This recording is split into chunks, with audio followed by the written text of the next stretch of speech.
I'm here to talk about a village dog, jungle dog, pariah dog. What are all those things and what does it have to do with Rescue Rex? Well, Rex is a village jungle pariah dog. He's a Southeast Asia pariah dog, jungle dog, actually. And in reality, if you know about domesticated canines, dogs, that the majority in the world are actually what are called free roaming dogs, free ranging dogs, and that is village dogs in the majority. This is the work basically of Dr. Ray Coppinger, who's one of the first people to document them and study them around the world in different locations.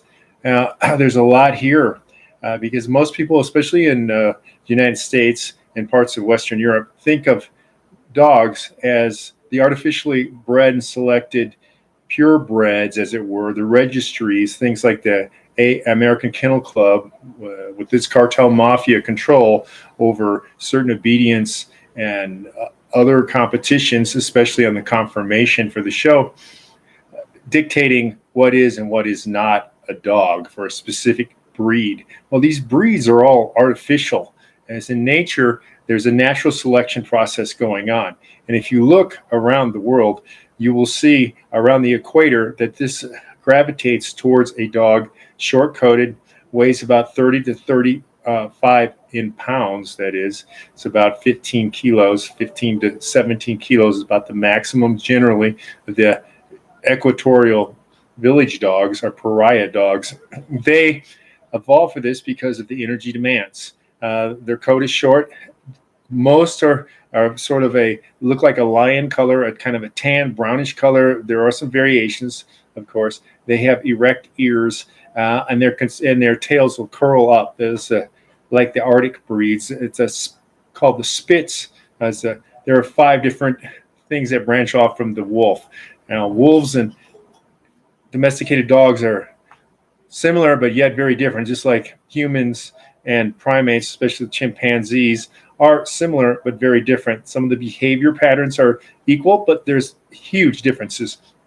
And one of the things, of course, here with domesticated dogs, their gestation period, they are not photoperiodic, meaning that they come into season. They will mate all year round. Wolves do not. Wolves mate once a year. They have a litter generally of 5 pups. Takes 2 years for them to come to sexual adult maturity where they can hunt on their own, and the entire pack helps in the raising. Dogs generally go about 8 weeks. The mother weans them. They're on their own, and there's a different whole strategy. They're predators. All dogs are predators, but they are scavengers far more than wolves are. Coyotes kind of in the between, but I don't want to get digressing onto all the different types of canines. What I'm here to do is talk a little bit about pariah village dogs or jungle dogs. As I said, generally they're within 15 to 17 kilos. They are brown, short-coated, dissipate the heat. They don't need so much energy. They can live longer because they don't need as much energy as larger dogs. So as you go further north, or if you go up in altitude, the dogs will get larger through natural selection, not artificial selection where you control the breeding of the dogs and you breed pairs and you give them food. Now, this is a large difference. I'm talking about what we would consider domesticated dogs who live on their own. Now, Rex is that. He existed on his own for 2 years. So your pet dog, especially if you've got some sort of mutant created artificial breed, such as a Chihuahua or a Saint Bernard, those dogs would not be able to last on their own for 2 years, and they generally don't when they become strays. For example, that's a stray is defined as a dog that was human owned and probably bred, and humans planned the breeding more or less, and they reared the dog at some point, and the dog escaped. That is a stray. That's wholly different than jungle and village dogs because they are the result of non-planned. Humans are not in control of every animal they would like to be, but of canines and and domesticated cats, they generally are not in the world population. There's about 1 billion dogs on the planet. Still, that's way less than how many humans there are on the planet. 15% of that is what you consider purebred kennel club registered breeds. Breeds are an artificial thing that came in that people started doing. You see 2 large periods of time that humans were influencing dogs in the Middle Ages, and then in the 1800s, in the 1850s, 60, 70, 80, 90, a lot of the things that you consider breeds now were created then by artificially controlling which dog bred with what, and then eliminating dogs that did not meet what that basically looks. And now when you start breeding for looks, you cause genetic problems. This is one of the things. I love Dobermans. They were great dogs, but they've been destroyed since the 1970s, especially in the United States. They have so many genetic problems that without an infusion of probably wolf DNA or coyote DNA, they're going to go extinct. They have too many problems. Their life expectancy is dropping. Many dogs are like this. Great Danes are like this. They're not the only dogs. And there's hip dysplasia, which is a common occurrence in purebred dogs, far more than jungle dogs. Jungle dogs, just for their ability to live, to make it to adulthood, means that they're hardy beyond what you can understand. And the DNA analysis of them is very strong, very few genetic defects, basically. So these are the majority of dogs on the planet. Now, Rex, in the case of Rex was living on his own. I found him existing with another dog that was his friend, who was a typical village dog, a soy dog, as they're called in Thailand. And I work with both of them and many others, actually, many others. I really got a fondness for the Pariah dogs. They're incredibly intelligent. They're independent. They don't suffer from a lot of things that people who deal with purebred dogs deal with. They don't have the sort of anxieties and such because of during their ontogeny, they go through a period where their fear training is for their environment, and they put up with a lot. And so these are very specific topics. I'm just trying to glance over a whole bunch so that you can get an idea of what a village dog is, because people in North America don't know. When I talk about Rex here in the United States, since I've got him out of the jungle, which is an incredibly long story, was very difficult to do. And getting him out of Thailand and down from the north of Thailand up near Burma, where we were at, down to Bangkok to get out of Thailand and then across through Korea to the United States was incredibly difficult and very expensive, although not as expensive as buying certain dogs in the United States. However, but what I have to say is that when people see him, they don't know what he is. Number one, they think he's a German Shepherd mixed with something else, and they don't understand his personality. It's vastly different than most other dogs that you would meet in North America, and they haven't seen him. They don't know his DNA. His DNA is wildly different. He is not from the North American continent, number one. They've never seen a village dog, because in the United States, maybe on the Indian reservations, there are some. But the United States goes crazy and thinks that every dog must be owned. And if not, someone must go capture that dog and take him away to the pound or the shelter. That's what they do. And the rest of the world, dogs are tolerated existing on the periphery of human society. And this is how they exist, largely through scavenging, and also people who give them food here and there. It's not a daily thing. It's not a regular thing. These people do not own the dogs. They do not put collars on the dogs. They don't have leashes on the dogs. They don't vaccinate the dogs. They don't do any of that sort of stuff that is common in North America, and especially the United States.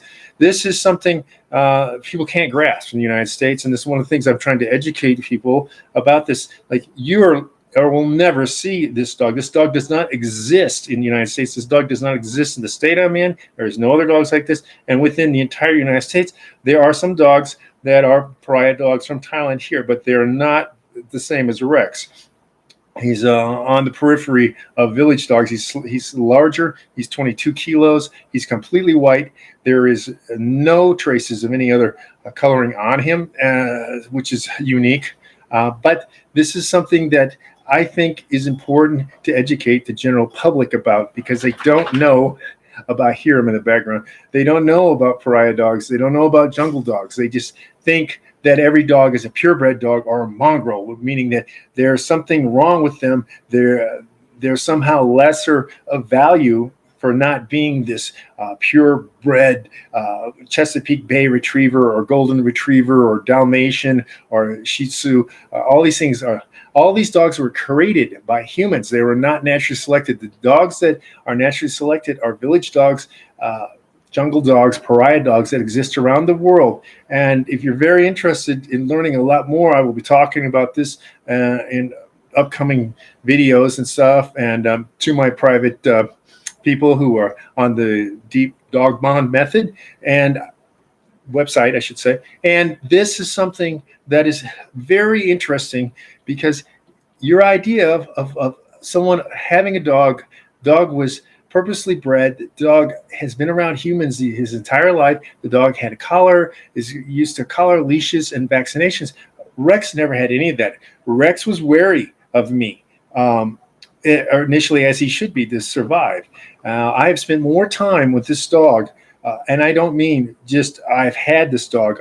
I've spent actual contact time. The minimum I have spent with him is 23 hours a day. Now, a lot of you can't do that, but this has given me an insight into jungle and pariah dogs at the very close range. And also, I have worked with a great many of them. Like I said, I really like them. There's a whole, they're vastly different. And I've worked with lots of different dogs, hunting dogs, sporting dogs, working dogs, police dogs, war dogs. I've worked with all these sorts of dogs in the purebred society, and I've worked with what could be considered mixed breed dogs within the purebred. But the pariah dogs and the jungle dogs are very different, very different. You can find them around the world, like I said. And again, I just wanted to put this out there as something that you're probably unaware of, and I'm educating you. And if you get to meet Rex, who's been called the best looking dog in the world, which I heartily agree, I heartily, with all my heart, agree with that statement, and he definitely is. You'll be seeing a dog that you won't see anywhere else. As if you live in North America, in the United States, you can see them in Mexico and Central America, and in South America they exist in places, but in the United States, they're not. They don't exist. And maybe out on the Indian reservations, but that's about it. Anyway, so I just want to give this thing a little bit about Rex from the project, the Rescue Rex, and say that yes, we still trying to cover the costs and expenses of getting Rex out of Thailand, and there's still a GoFundMe up for that, actually, at the Rescue Rex. And he's on Instagram as Rescue Rex Dog, Rescue Rex Dog. I'll put that in the YouTube information. But anyway, I just want to give that out there, because this is a very important statement to make. And a lot of dog trainers they don't deal with the hard dogs. They don't deal with the sight hounds. They don't deal with Salukis. They don't deal with Borsos. They don't deal with Gaigos. They don't deal with greyhounds, other than racing them. They don't deal with pariah dogs. They don't deal with Arctic dogs. They're all, everybody who wants to be a trainer, they're using the easy dogs, using the border collies, they're using Malinois. That's what you're seeing at German Shepherds. You're seeing the easy dogs, Shelties, Kelpies, Australian cattle dogs. These dogs are easy compared to dealing with the dogs I mentioned. Anyway, that's a training thing, and I'll do another video about that, because I have an interesting story to tell about all that. But anyway, okay, so this is Christoph Clugston. The website is the Deep Dog Bond Method, and you can find out more about me as far as training on that page, and you can also find out more about the methods and the services that we offer, especially if you happen to be in the United States. But we do worldwide, and I have. So, okay, that's it.